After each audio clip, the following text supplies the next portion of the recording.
You're listening to an Airwave Media Podcast. Okay, Nathan, I have a confession. I have been living in my earbuds lately because Audible just dropped a brand new Pride and Prejudice, and it is everything. Same, and not just any audiobook. This is an Audible original performed by a full cast. It's intimate, vibrant, modern, and it's got an original score by a Grammy-nominated composer. Honestly, it feels like Bridgerton meets Broadway in my headphones. And let's give this cast their flowers. It stars Marisa Abella from Industry as our girl Elizabeth Bennet, Harris Dickinson as Mr. Darcy, and Glenn Close herself, the icon, as Lady Catherine de Bourgh. Like, hello. Yeah, and when I tell you Marisa Abella brings you right inside Lizzie Bennet's stubborn, brilliant, messy little brain, it's like sipping tea with her while she side-eyes Darcy. Exactly. And before Enemies to Lovers was the whole romantic genre that it is today, there was Elizabeth Bennet and Mr. Darcy. One of the greatest romances of all time, y'all. Whether it's your first time or your 50th trip to Longbourn, this fresh modern take will have you falling in love with Austen's classics all over again. So listen to the new Pride and Prejudice at audible.com/Jane Austen. That's audible.com/Jane Austen. Hi, this is Katie. And this is Nathan. And you're listening to Queen's Podcast, the show about women in history.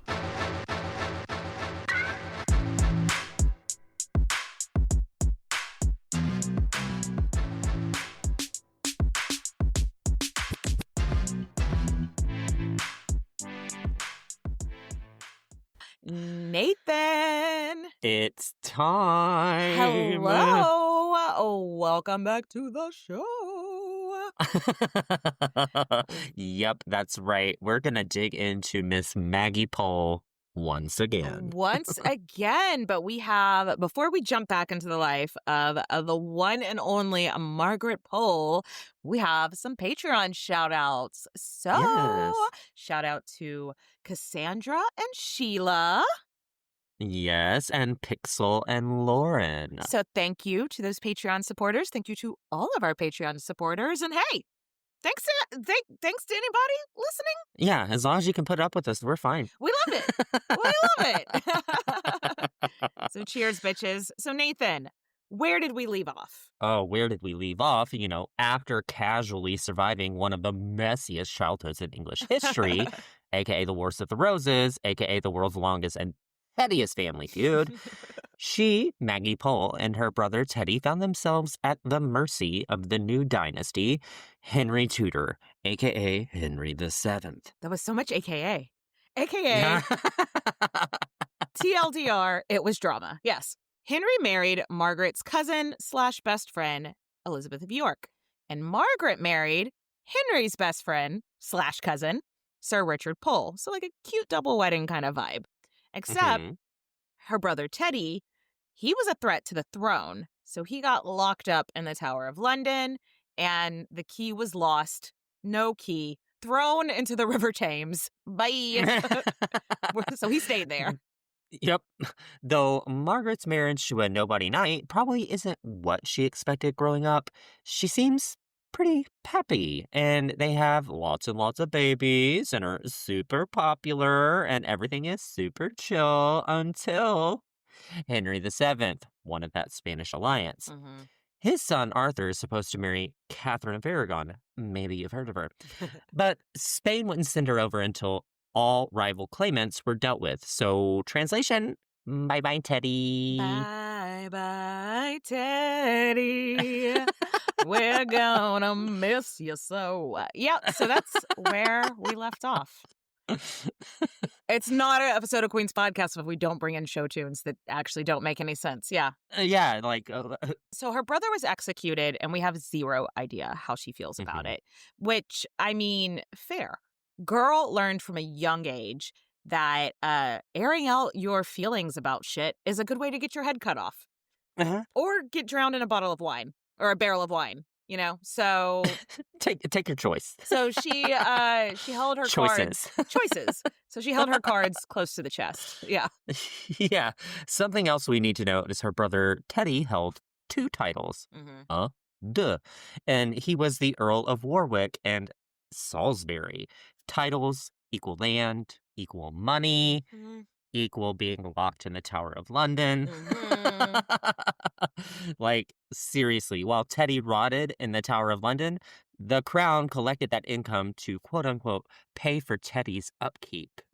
Right. They kept his titles, kept his money, kept his land, and were like, well, we need to keep this money because your brother ranks like it's so expensive to keep him in the tower. Sure, Jan. I'm pretty sure y'all just have him in a room. Like, you don't even have you're not even paying for internet. What's so expensive? He don't got Netflix. What are you doing? Yeah, he's fine. So Margaret was Teddy's heir. So if Teddy had died naturally, those lands would have gone to Margaret and her kids. Those titles, those lands, that would have been the natural flow of inheritance. But since Teddy was like branded a traitor and executed, that was kind of normal for people to, like, the crown could be like, that was like to deter people from doing a treason, is if you die a traitor. Doing a treason. Doing a treason. If you die a traitor, the crown keeps all your money, keeps all your land, your kids don't get it. Sure, Henry could have made an exception because this wasn't like a law. It was just something that was done. So Henry could have made an exception for his cousin and his wife's cousin and been like, sure, here's some land and money. But did he? No. King No. Cheapass does not part with a single coin. He does not have to. That is the truth of King Henry And VII. that's the facts. Anyway, Teddy was executed in 1499, and Catherine of Aragon arrived about 9 months later. And I think any of us could put ourselves in Margaret's shoes and view Catherine with a tinge of spite. Literally, my brother's blood is on your parents' hands. But Margaret knew Catherine wasn't calling the shots. Henry was. Maggie's been around. Yeah, she's been around the block. On November 14th, 1501, Arthur, the Prince of Wales, and Catherine of Aragon were married. And soon after, they were sent to Ludlow Castle in Wales to set up their own household. Now, Richard Pole, Maggie's husband, had been Prince Arthur's chamberlain for a few years now. What is a chamberlain? I don't know. In simple terms, the manager. He's Mr. Manager. He managed the house. He managed the staff. He managed the finances. But now that the prince is married, he needs to hire ladies in waiting and for the Princess of Wales. And Margaret is just a natural fit to fill this role. And this wasn't just convenience. It was a PR move. Right. Catherine of Aragon was the daughter of Isabella and Ferdinand. The Pope was the favorite of monarchs. I'm the most Catholic. I'm the Pope. I like you. He always has to make an appearance here in Queen's Podcast. And the Tudor dynasty, they're a little baby dynasty. They're new money. Yes. And the Tudors needed her impressed, not writing home about her ladies-in-waiting being this squad of nobodies. And Margaret was Plantagenet blood, like old money honey. So yeah, perfect placement. And bonus, her and Catherine became best friends. Despite a 12-year age gap, they clicked instantly, like besties right away. And we mentioned this in the last episode that Margaret is a Leo and Catherine of Aragon was a Sag. So Leos and Sagittarius, ride or die people. Yes. Probably my most ride or die friend is a Sagittarius. And Leos are very dramatic. And it just makes perfect sense. Like, as soon as I saw that, I was like, oh, no. Duh. Yeah. This is why I like them. Yes. Also, these are two really well-educated women. And they had a lot in common, including really unconventional childhoods. Right. If you want to learn more, y'all can listen to our Catherine of Aragon episodes. And we talk about Catherine was literally born on the road. Her parents were doing this thing called the Reconquista. It was It was a whole thing. as many historical scholars have Sort said. of, yeah. This whole thing. And she had two very overbearing parents. Catherine's childhood was very unconventional for a royal girl, and Margaret bounced between households during the Wars of the Roses. So, like, it's very likely that they bonded over one, just both being like really well educated women, and then also like this, just the unconventionality of their upbringings as well. Because she loved Catherine of Aragon. It's kind of funny. One of the things we really know for sure about Margaret Pole felt about anything is that she loved her cousin, Elizabeth of York, and she loved the new princess, Catherine of Aragon. And then nothing bad ever happened to any of these three women ever. Da, da, da, da, da, da, da. And now we're gonna go on break. We'll be right back. You can hear a word from our sponsors. Okay, y'all, cooler days are here, and you know I'm about to live in layers. That's why Quince has become my ride or die for fall. We're talking a $50 Mongolian cashmere. Yes, real cashmere that doesn't break the bank. Denim that hugs in all the right places. Coats that look like I robbed a designer showroom, but cost way, way less. Honestly, the quality is just as good, if not better. I've been rocking their cashmere crew necks like it is my podcasting uniform. Cozy enough to edit all day, cute enough to wear out to happy hour. And the secret? Quince works directly with ethical, top-tier factories that cut out the middleman. Translation: luxury without being Eleanor of Aquitaine looking for I need a King Richard size ransom over here price tag. So queens, treat yourself. Find your fall staple at Quince. Go to quince.com/queenspod for free shipping and 365-day returns. And hey, our Canadian listeners, guess what? You're in the club too now. That's QUINCE.com/queenspod. All right, y'all. If you're still overpaying for wireless, it's time to say yes to saying no. Because Mint Mobile's favorite word is no. No contracts, no monthly bills that make you cry, no overages, no hidden fees, no BS. Honestly, it feels like saying no to Henry VIII's proposals. Ha! You're just dodging heartbreak and saving yourself a fortune. So Mint Mobile's plans start at just $15 a month. That's it. You still get high-speed data, unlimited talk and text, all on the nation's largest 5G network. And you don't even have to give up your current phone or number. Just pop in a Mint Mobile SIM and keep all your contacts. Easy peasy, a lemon squeezy, y'all. So, my queens, are you ready to say yes to saying no? Make the switch at mintmobile.com/queens. That's mintmobile.com/queens. Upfront payment of $45 required, equivalent to $15 a month. Limited time new customer offer, first 3 months only. Speeds may slow after 35 gigabytes on unlimited plans. Taxes and fees extra. See Mint Mobile for details.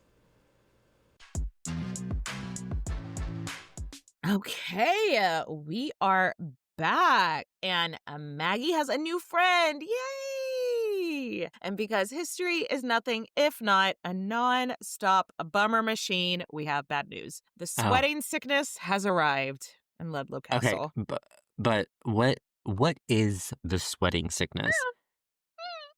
That is a technical, and all the scientists went, where did it come from? Where did it go? It is the Cotton Eye Joe of historical illnesses. Actually, Cotton Eye Joe is about syphilis, but no. I love that little factoid that Katie just dropped on us. Fun fact. No, but the sweating sickness is often sometimes also called the Tudor sickness or like the English sweat, because it it affected people in other parts of Europe, but it really only majorly affected parts that were ruled by the Tudors, and it really was kind of only in the 16th century. But Nathan, explain what the sweating sickness did to you. Okay, well, basically, if you caught this disease, one day you're okay. The next day, you did. You did. Yeah, and it's called the sweating sickness because, spoiler alert, you sweated to death. I mean, it sounds like Texas. Yeah. Just going out on a Okay. casual August day. Sounds like yes. trying to walk my dog in the middle of the day in August. Yeah. But yeah, we don't know where it came from. We don't know where it went. Joke. The sweating sickness was like super, super contagious though, but it doesn't appear Margaret ever caught it.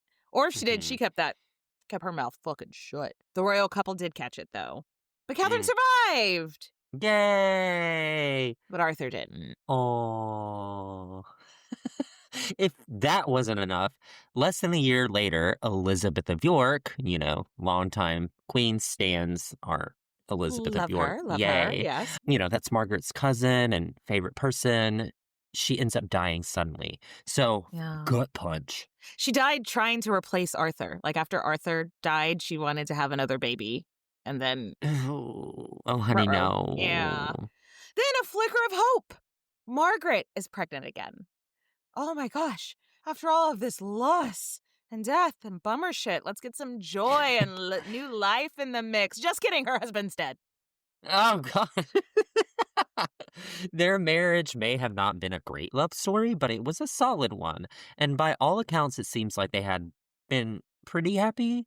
So even if she wasn't head over heels in love with the man, I'm sure she mourned his death. I mean, I'd read the historical fiction where they were in love with each other. I could see it. They there doesn't seem to be anything to indicate that they were unhappy, But pretty soon, her feelings became less important. Did she mourn him? Was she in love with him? Kind of didn't matter because she's looking around and she's like, oh, fuck, I am broke. Yup.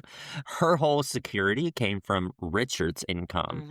Well, no husband, no income. Sorry, that was me trying to do... No woman, no cry? But yes. No husband, no income. Yep. Okay. Yeah. Now, that was a stretch, but this is not. If there had been a queen or princess of Wales, she could have made her own money acting as a lady in waiting. But there wasn't. Right. And she had no other skill set. And she couldn't exactly go back to school to become like a nurse practitioner or anything. Right? Like she didn't have a whole lot of career paths available to her at the time. Did Henry VII help? I mean, barely. Like enough where he could be like, oh, like... That is a direct quote. Yeah. He tossed her like the tiniest widow's pension. Nowhere near enough for her to actually support herself and her 5 children. So these are lean times, my friend. And I think it's important to remember that Henry VII was always side-eyeing anyone that had that Plantagenet blood. Margaret had 2 big protectors.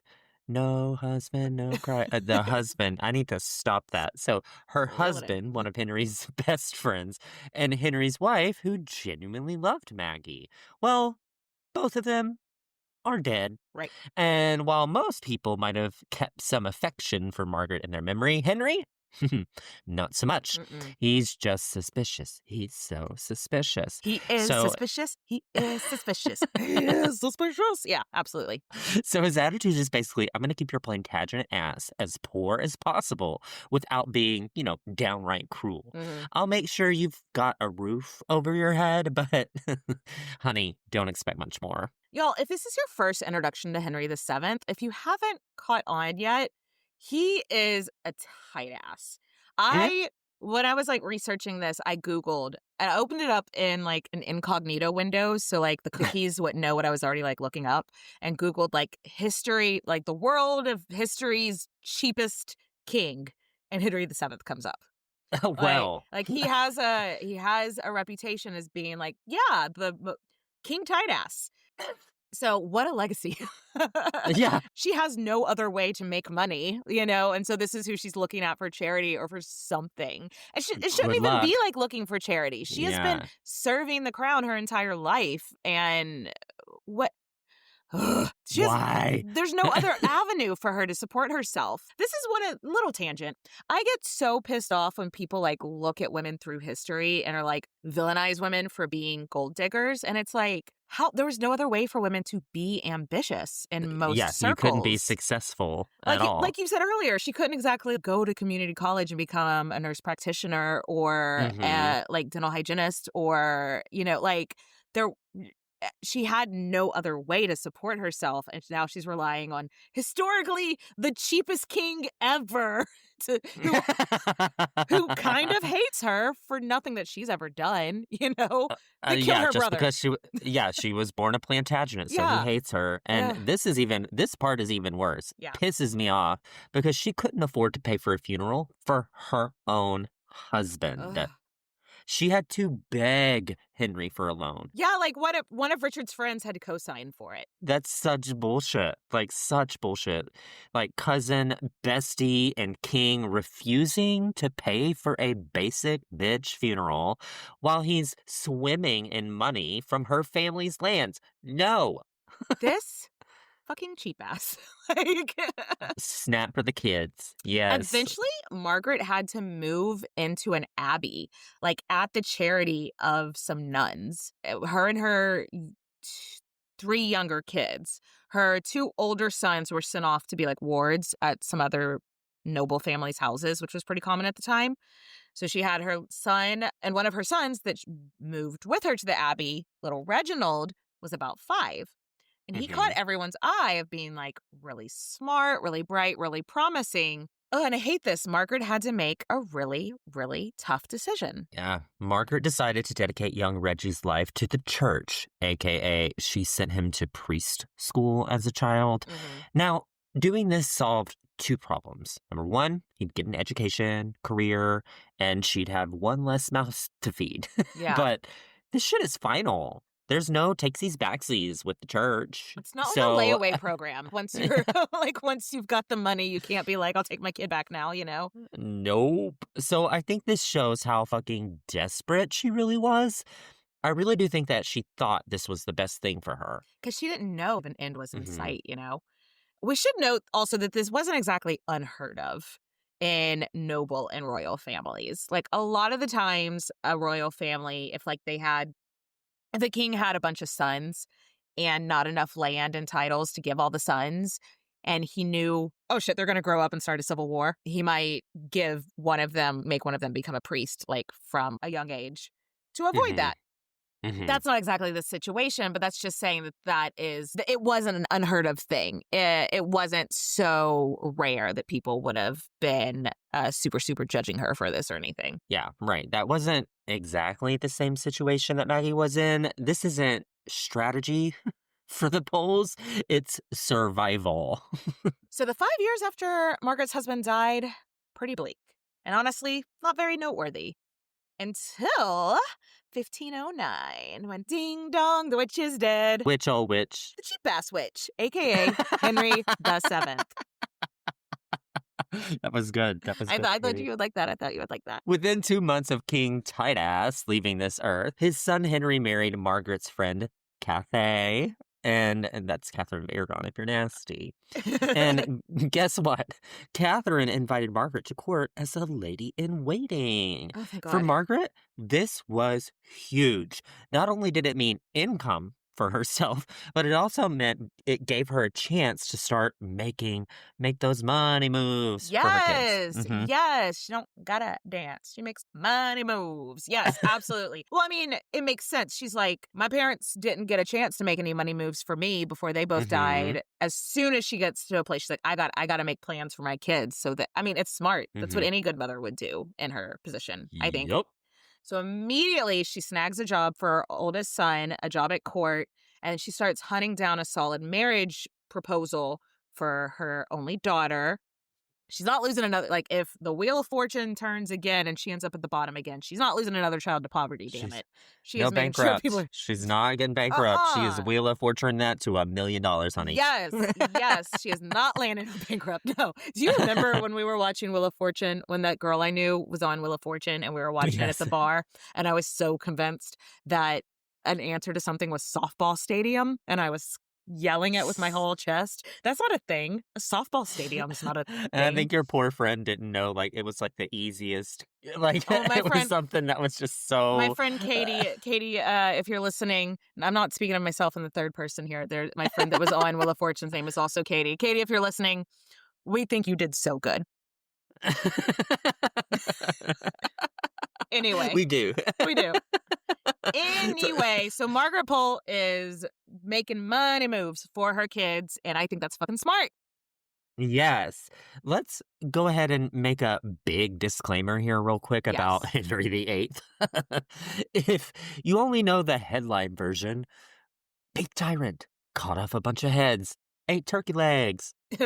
That's not the Henry VIII we're dealing with yet. Yet. In 1509, the year he becomes king, he's 18.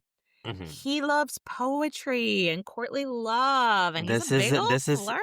And this is when Katie would marry, kill him. Yeah. If anybody missed that part, on Patreon, we were playing Marry, Fuck, Kill, and I would give him the chance. The Henry VIII at the beginning of his reign, well, a lot of people, he was a lot like, and going on a little bit of a nerd tangent here, he looked and acted a lot like his grandfather, Edward IV, Mm-hmm.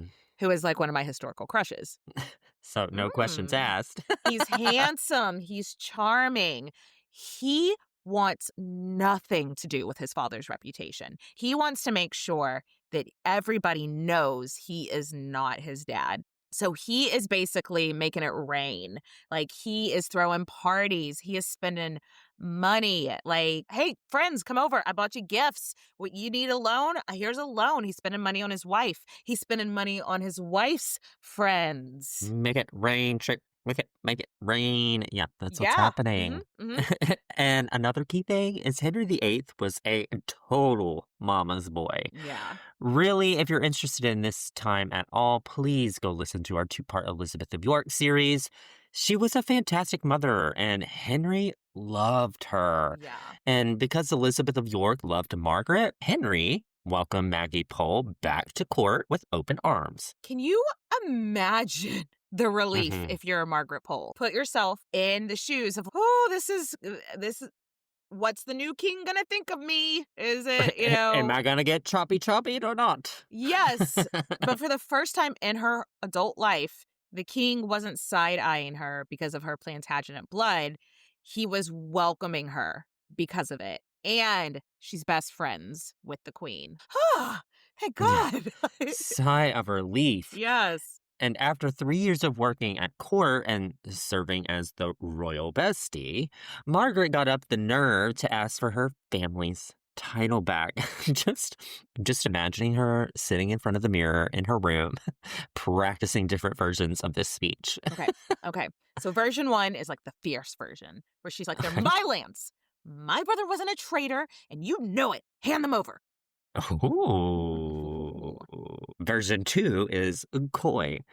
Oh gosh, little old me, granddaughter of a duke, niece of 2 kings. If you could just see your way clear to restoring my lands. And then there's version 3, maybe where it's desperate, where it's just like, please, being poor sucks so bad. I mean, I will put that on my tombstone. Be poor sucks. Be poor sucks. Well, whatever pitch she went with, it worked.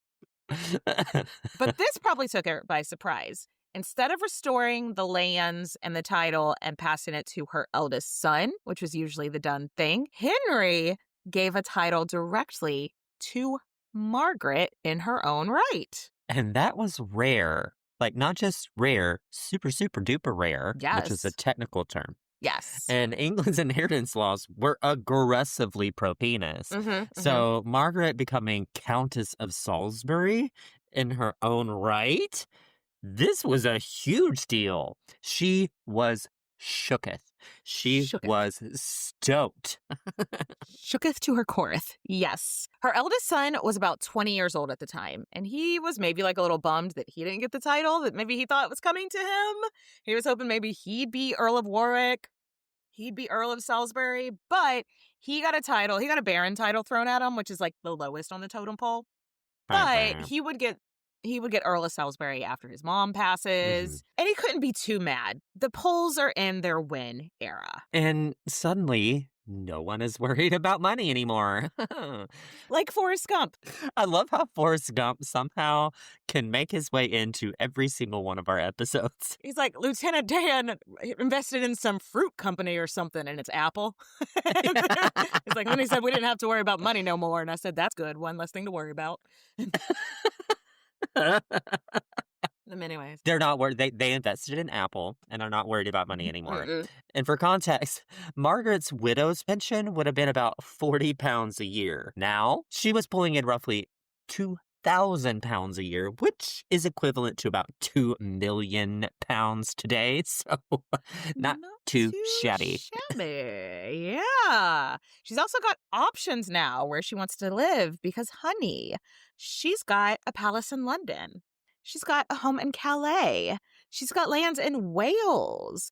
She has lands in 17 counties in England. 17, honey. She is what we call landed gentry, darling. Yes. And Margaret was like the 5th richest peer in England at this point. Okay. She was probably looking around and being like, yes, as it should be.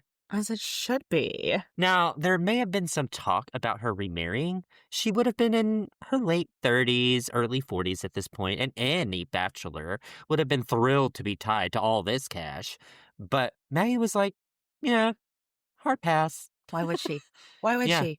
Single and thriving. She probably didn't want to have any more kids. She was set in the kids' department, and then she would just have to share that. No, why would she want to marry again? No, yeah. I'm fine. Some other things Maggie was into that we just don't have time to discuss too much. She rebuilt a couple of palaces, so she got into like interior design. Restored some palaces that were like falling apart. She donated tons to charities and churches, you know, as one does. She was the patron to scholars, and she funded several texts that were like in Latin to be translated into English for the first time. So that's pretty cool. Oh. And this is all to say that now that Maggie was on top, she was not taking the Henry VII approach to wealth. She was saying, if you got it, full on tits. Flaunt it. Share the wealth, baby. Yes, she's like Scrooge.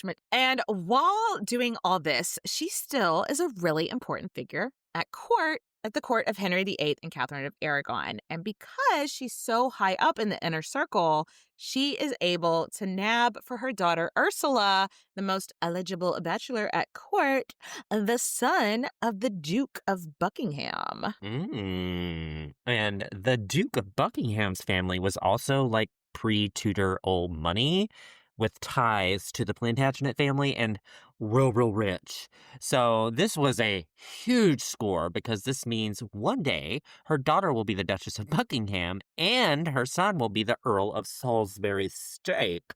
And she will have and she will have done everything within her power to have brought her family back to their place in power like they used to be. Right. But it wasn't just shuffling around finding places in power for her kids. She also found herself with a pretty prestigious role as well. We're not going to go over too much in this episode, but we talk about it a lot in Catherine of Aragon's episodes. She had just like a hell of a time with fertility, or not even fertility, just like her children living past infancy. Yeah, just really, really sad. And I'm sure that affected Margaret watching her friend go through all of that. But the queen finally has a child that it looks like is going to survive infancy. So they need to set a household up for this child, a little girl called the Princess Mary. Queen Catherine calls up Maggie and is like, hey, look, Mary needs a governess. You know, someone to run her education. But it's so much more than that. You'll be running her household. You'll be in control of who comes in, who goes out. You will be setting the moral standard for, you know, the future of the country. Because let's be real. Yes, I hope God decides to grant me with a son as a future king, but probably not going to happen. Mary is probably going to be the next queen. And she was, spoiler alert.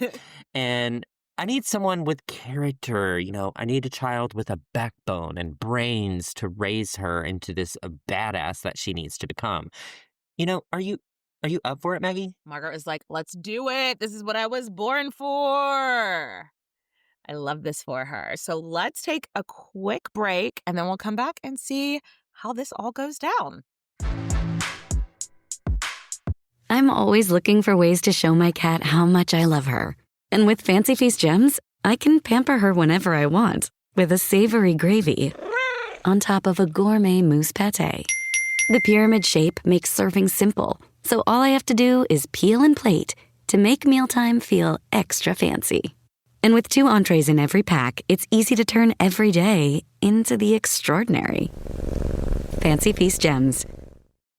Yeah, Film Vault. We are one of the original film podcasts. That can't be true. There was like 2 other film podcasts when we began, Brian. How long have we been doing this show? You and I first sat down and did a version of the show over 20 years ago. My now. God. There is shtick, but it's very little shtick. We finish each other's sandwiches? close enough. Was that a joke on a movie? That's from Frozen. Oh, it is. Pretty bad. Ugh. Oh, look at you. I don't want to be like quoting Frozen on this promo. Okay, peek behind the curtain. Anderson's Nope. like the Frozen guy. Like, he'll constantly reference animated films, family films, and I'm more the edgy indie guy. We do have the tropey thing going on where Brian does like the big Hollywood sexy summer movies. I'm always looking for like the hidden gems. 2 episodes each week. One, We review movies, and the first episode, and the second one, top 5 time. Top 5, different top 5 every week. Movies that made you cry. Worst movie accents. Most disturbing movies. All right, the Film Vault, check it out. wherever you find podcasts. That's right, the Film Vault's going on 20 plus years. We are back. Back again. Yes, sir. By the early 1520s, Margaret's been running Princess Mary's household for a few years, and things are looking good. And when we say household, like, this isn't babysitting duty. She is managing stuff. She's overseeing education, controlling who gets access to the princess. Like, this is serious business. Yes. And y'all, Margaret and Mary loved each other. Mary was very close to her mom, Catherine of Aragon, but Margaret was almost like her second mother. Mm-hmm. Their bond was so intense and super sweet, too. Yeah, almost kind of like a second daughter to her. But drama is stirring with her actual daughter, Ursula. Poor unfortunate souls. Sorry, honestly, I had to do it. no, but it's appropriate for what's about to happen. Remember how her daughter married the son of the Duke of Buckingham? Yes. Amazing match, right?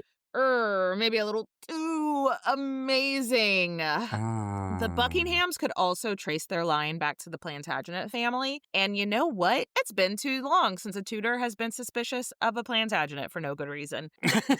So the Duke of Buckingham was accused of treason and got his head cut off. And the family lost their titles. And now Maggie's daughter is caught up in a treason scandal. What? What just happened? I mean, it's a little bit more complicated than that, but not really. It was just like this whole thing is gossip and hearsay. The Duke didn't start a rebellion or anything. He was executed for gossip. Yeah. As far as we can tell, what happened was the Duke of Buckingham's claim to the throne was probably just as strong as Henry's was. And if Henry died with no male heirs, it's totally possible that some people may want to put the Duke of Buckingham on the throne. So, Duke of Buckingham probably asked a psychic, hey, do you think I'll be king one day?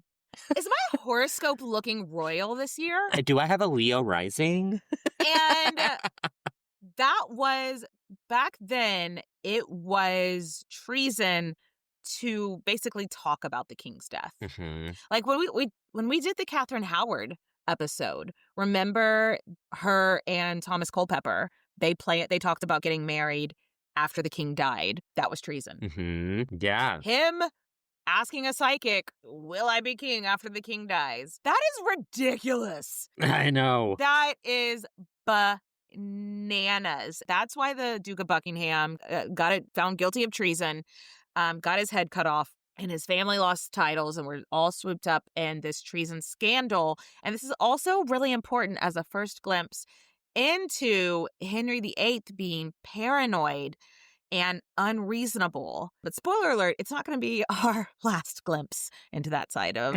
Henry VIII. I love the little chuckle. But for Margaret, this was a disaster.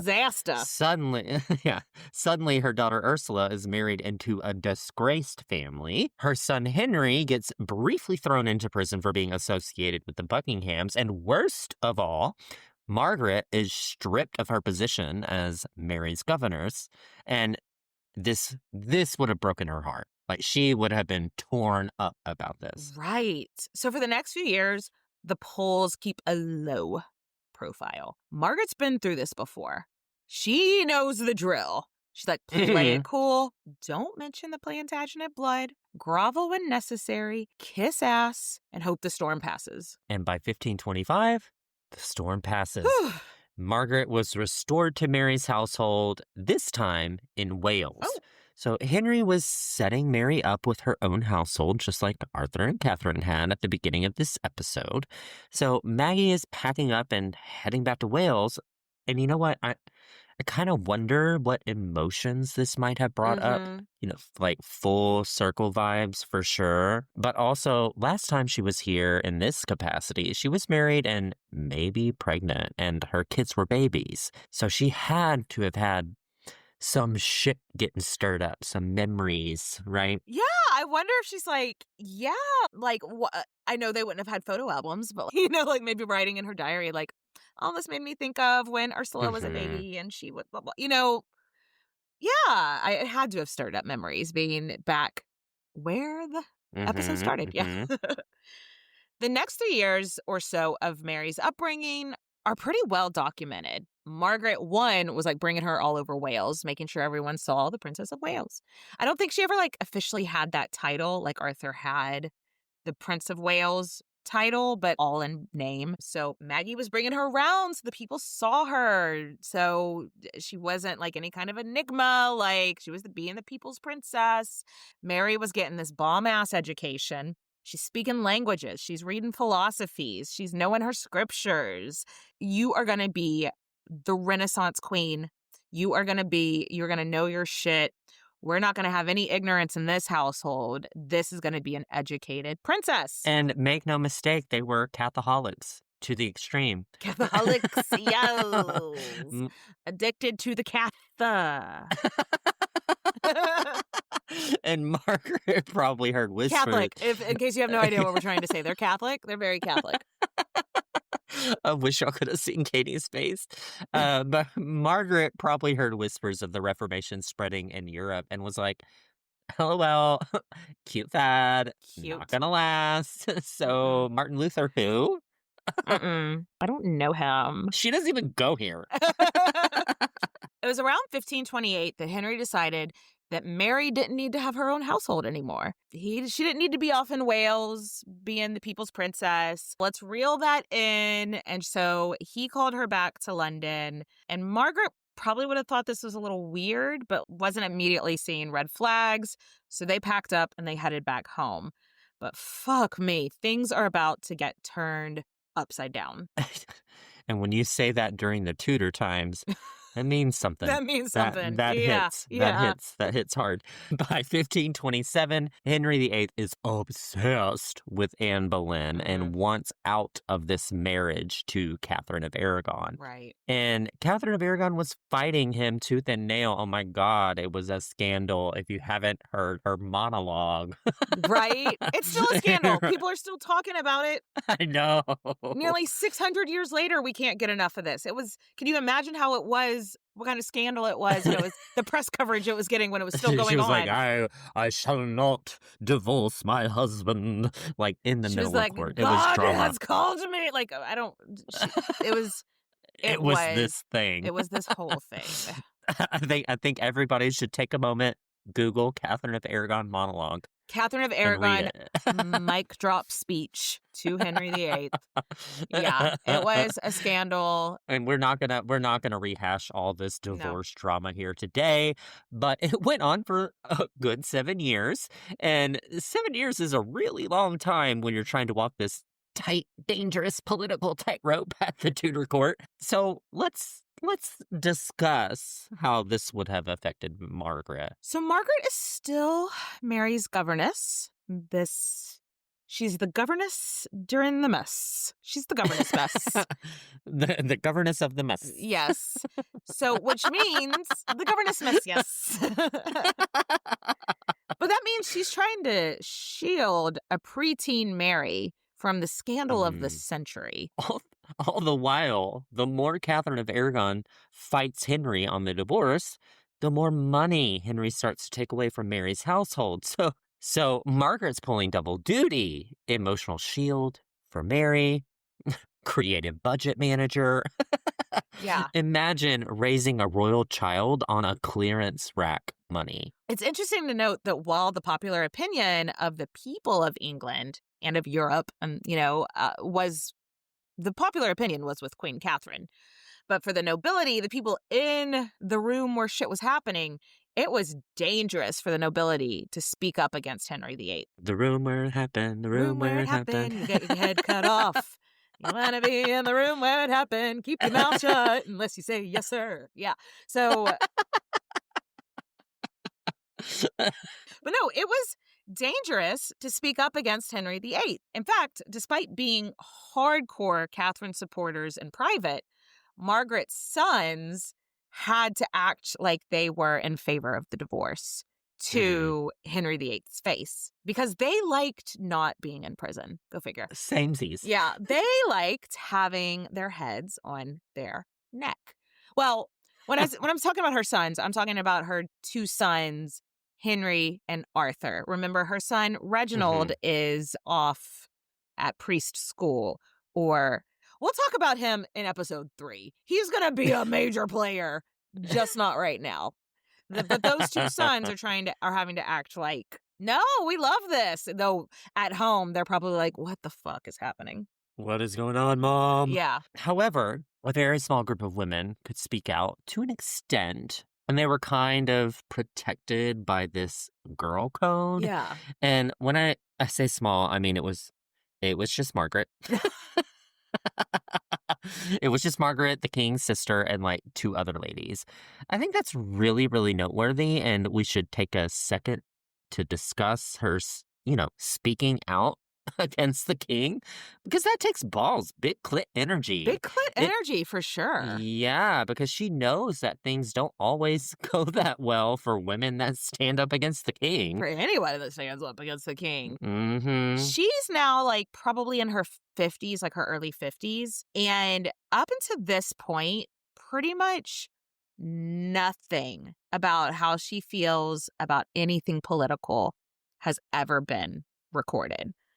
Until now. And it was just like, hey, I don't think you should be able to divorce Catherine. She's been a good queen. She's been a good wife. And the king noticed. And he didn't do anything because she was like, along with his sisters, in this protected bubble girl code lady balls bubble.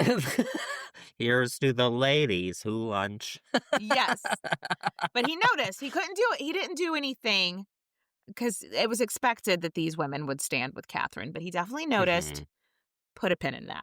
Put a big old pin in that. Big old pin. Big old Maggie pin. Big old pin. In 1533, Henry finally does the unthinkable. He breaks with the Roman Catholic Church, declares himself head of the Church of England, gives himself a divorce, and marries Anne Boleyn. And in the process, he makes poor baby Princess Mary a bastard. Oof.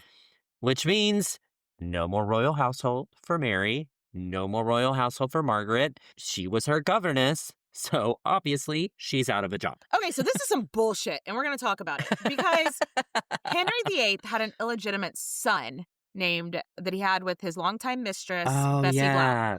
This little boy's name was Henry Fitzroy. Henry Fitzroy had titles and his own household. Yeah. So why did Mary have to lose her royal household that she has known her whole life, and now like it's just like a rug pulled out from underneath her, when this little boy who has been illegitimate his whole life gets because she has a vagina, and because spite, Yes. because this was purely a spiteful move. It was to punish Mary for her mother's actions. And what were they? We'll get to it. We could go down this rabbit hole for 4.5 hours. Oh, God. How did Margaret feel? She was distraught. Yes. She even petitioned the king saying, let me pay for Mary to have a household, or she can move in with me in one of my houses and we can just continue like we have been. It's not going to cost you anything. Yeah, but again, it wasn't about the money. Nope, it was a punishment. Mm-hmm. Punishment for Catherine for resisting him, punishment for Mary for being stubborn, and punishment for Margaret for daring to speak up. And that's where we are going to leave it. Margaret Pole, once one of the richest and most powerful women in England, suddenly cut off from the child she adored and in the crosshairs of an increasingly angry Henry VIII. This is fine. I'm sure everything's going to be okay. This is fine. This is fine. Tune in next time. Cheers, bitches.